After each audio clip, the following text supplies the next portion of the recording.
9h, 11h. Europe 1 Culture Média. Avec Thomas Hill et Thomas, c'est l'heure de la question média du jour. Avoir la chance de suivre le président de la République peut paraître le Graal pour un journaliste politique et pourtant c'est un exercice qui a beaucoup évolué au fil de la 5e République au point de devenir très cadenassé aujourd'hui. Alors comment travaillent les journalistes qui suivent l'Élysée? À quoi ont-ils vraiment accès? C'est notre question média ce matin et pour y répondre nous sommes avec Arthur Delaborde. Bonjour Arthur. Bonjour à tous. Vous êtes journaliste au service politique d'Europe 1, vous suivez le président Macron depuis 2 ans maintenant et puis Michel Cotta et Patrice Duhamel qui suivent la politique depuis quelques années aussi sont bien sûr toujours avec nous. Alors racontez-nous d'abord Arthur, comment ça se passe aujourd'hui un déplacement en France du président? Alors en général, ça commence par une note aux rédactions. Donc tous les journalistes qui suivent le président reçoivent des informations sur le déplacement qu'Emmanuel Macron va effectuer, avec des détails pratiques, son heure d'arrivée, les séquences qui vont se dérouler. Et en général, alors en fonction des déplacements, les séquences sont suivies par ce qu'on appelle des poules. Donc des petites Qu'est-ce que c'est un pool? Des petites équipes de journalistes. En général, dans un pool, il y a 4 ou 5 personnes, en plus donc de 4 ou 5 rédacteurs, en plus du personnel technique qui va capter les échanges, que ce soit pour la télé ou la radio. Et donc ça veut dire que par exemple un déplacement, j'en sais rien, vous allez tous à Beauvais, là, il y a tous les journalistes qui se déplacent, tous ceux qui sont accrédités du moins. Parmi tous les journalistes accrédités, il y en a quelques-uns qui vont être sélectionnés et qui vont faire partie du pool. Exactement. En général, il y a une place par média. Donc un journaliste télé, un journaliste radio et un journaliste ou 2 presse écrite. En général, il y a toujours au moins l'AFP qui suit, qui est intégré au pool.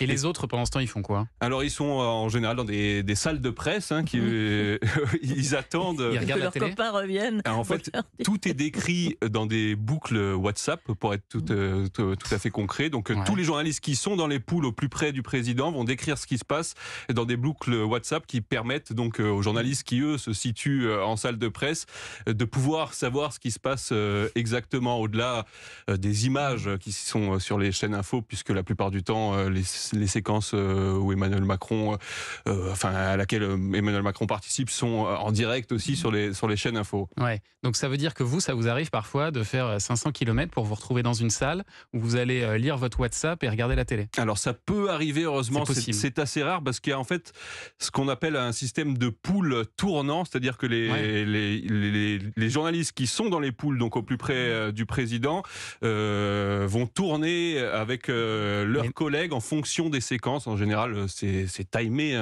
c'est une vingtaine de minutes, ce qui permet un peu à tout le monde de pouvoir être au plus près du président, ce qui est quand même le but quand on le suit au quotidien. Ça se passe pas comme ça avant, Michel Cotta? Pas du tout. C'était à la fois beaucoup plus simple. Il n'y avait pas cette armée d'attachés de presse, de chargés de communication, cette volonté de faire, d'avoir le langage qu'il faut, de trouver les mots. Et il y avait la proximité plutôt entre les candidats. Il s'agit pas. Les présidents de la République, c'est toujours un peu plus difficile. Et on n'approchait pas les présidents de la République aussi facilement que ça, mais ça m'est arrivé de faire des voyages avec des présidents de la République qui prenaient 3 ou 4 journalistes dans leur avion sans qu'il y ait même de suite. Vous partagez le même avion que les présidents de la République? Parce qu'aujourd'hui, c'est 2 avions séparés en général, c'est ça Arthur? En général, oui. Alors il y a des journalistes, ce qu'on appelle embarqués avec le président, qui sont donc choisis par l'Élysée. Il y en a d'autres qui peuvent être tirés au sort pour être dans le même avion qu'Emmanuel Macron. Ah d'accord, quand même. Mais le gros des journalistes, lui, est dans un autre avion, en général, l'avion de la délégation,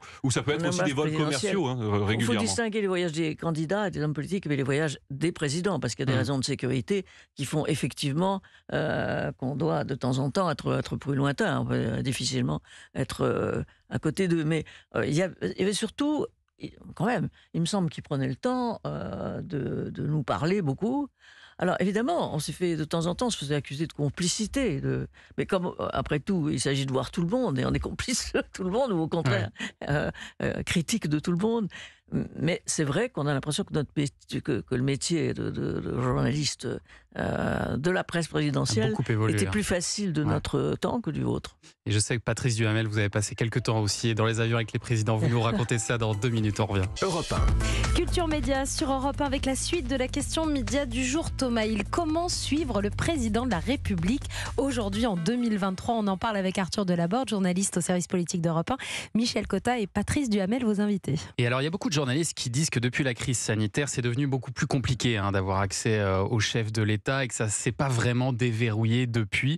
Est-ce que vous confirmez ça, cette impression, Arthur Delaborde? Oui, effectivement. Moi, je dirais depuis le début du 2e quinquennat, notamment. Et alors, le début a été marqué, évidemment, par la réforme des retraites, les casserolades. Alors là, ça a été compliqué, ça, peut-être le moment où les déplacements étaient le plus compliqué à suivre. Surtout, ils étaient communiqués en fait au dernier moment, souvent la veille au soir pour partir le lendemain matin couvrir le déplacement. Et puis sur place, il pouvait y avoir des imprévus. D'un seul coup, apparemment, on pouvait prendre quelques journalistes en hélico pour aller un petit peu plus loin, faire quelques images avec Emmanuel Macron. Oui, tout était calibré de manière à respecter au maximum les conditions de sécurité pour pas que des événements puissent venir perturber, et notamment ces fameuses casserolades qui accompagnaient Emmanuel Macron un peu partout. Ce qui a beaucoup changé quand même, c'est la notion de sécurité. On s'aperçoit que nous, quand on faisait des voyages présidentiels, la notion de sécurité était très loin, finalement, même d'une manière incroyable. Non seulement on approchait les présidents, mais les présidents approchaient tout le monde, la foule. De Gaulle était toujours en train de tendre les mains. Il n'avait que ses 4 gorilles avec lui. Et encore, il échappait à ses 4 gorilles, il ne voyait rien. Il ne voyait rien de la foule, il tendait les bras sans voir, ce qui serait complètement impossible maintenant. Et puis aussi, ce qui a changé, c'est quand même l'atmosphère générale, qui est beaucoup moins respectueuse d'un président de la République. Voilà, un président de la République, on lui dit, là vraiment tu charries, quand on le croise, on voit bien comment les gens se comportent. Et ça, c'était impossible. Ça aurait été impossible. Alors, il y a l'attitude du public, il y a l'attitude des médias aussi, parce qu'on peut se dire aussi que si la com est aussi verrouillée, si même vous êtes aussi briefé par les équipes de l'Élysée, est-ce que ça ne va pas aussi de la responsabilité des médias qui ont quand même une fâcheuse tendance à se focaliser sur la petite phrase, la petite image qui va faire parler? Et ça, finalement, est-ce que c'est pas en train de se retourner contre Patrice Duhamel? Oui, il y a une nouvelle, quelque chose de nouveau qui n'existait pas du tout. On ne va pas faire les anciens combattants, mais il y a une vingtaine d'années, ce qu'on appelle, je crois, le micro tendu, c'est ça? Oui, exactement. C'est-à-dire qu'il y a un moment où le président arrive et fait une déclaration, répond à quelques questions. Bon, De Gaulle, il n'en était même pas question, ça, il n'a jamais fait ça. Mitterrand non plus. Mitterrand assez peu. Chirac un peu de temps en temps. D'où ça a surtout commencé avec Sarkozy. C'est une fenêtre en tout cas qui nous permet quand même de pouvoir directement poser des questions au président. Il y en a d'autres, les conférences de presse qui par contre sont souvent assez réglementées avec un nombre de questions limité. Et puis il arrive quand même régulièrement qu'Emmanuel Macron nous fasse ce qu'on appelle des off, donc viennent voir les journalistes et là on peut échanger dans un cadre plus privé, avec lui, heureusement. Sans que vous citiez son nom après, mais il vous fait des petites confidences, quoi. Alors ça dépend. Des fois, on peut le citer directement et des fois, on doit effectivement citer source Élysée ou source entourage, alors que c'est lui-même qui, finalement, nous a donné les informations. Mais de toute façon, il y a une proximité qu'il pouvait y avoir, pas systématiquement, mais qu'il pouvait y avoir avec les présidents les plus anciens, qu'il n'y a plus maintenant. Moi, j'ai un souvenir d'un voyage dans l'avion de Giscard pour les États-Unis, où il allait faire un discours devant le Congrès américain. Il allait parler en anglais. Et à un moment, il me fait venir, il me dit, mais je viens de penser à quelque chose, là. Le discours va être diffusé en direct sur TF1. Mais qui va me traduire? Alors je dis, il y a un interprète. Il me dit, oh non, ça serait mieux. Vous savez, je viens de penser à ça. Alors il avait des idées comme ça jusqu'à. Il me dit, on va enregistrer, faites venir votre ingénieur du son, on va enregistrer la traduction. C'est moi qui vais me doubler. Ah, génial. Et alors on enregistre, sauf que ni lui ni moi, nous avions en tête qu'il allait être interrompu par des applaudissements au Congrès américain. Et donc, au bout des premiers applaudissements, c'était complètement bordélique parce qu'il continuait à parler sur les applaudissements. Donc, ça a été une panique absolument totale. Mais ça prouve qu'il y avait de la proximité qui existe. On n'imagine pas Macron faire ça aujourd'hui. C'était clairement une autre époque. Et c'était une autre époque. Merci, voilà, avec merci. ses bons moments et ses moins bons moments. Merci à tous les trois d'être venus ce matin. Merci Arthur Delaborde, journaliste au service politique d'Europe 1. Vous filez au Conseil des ministres, d'ailleurs. Exactement.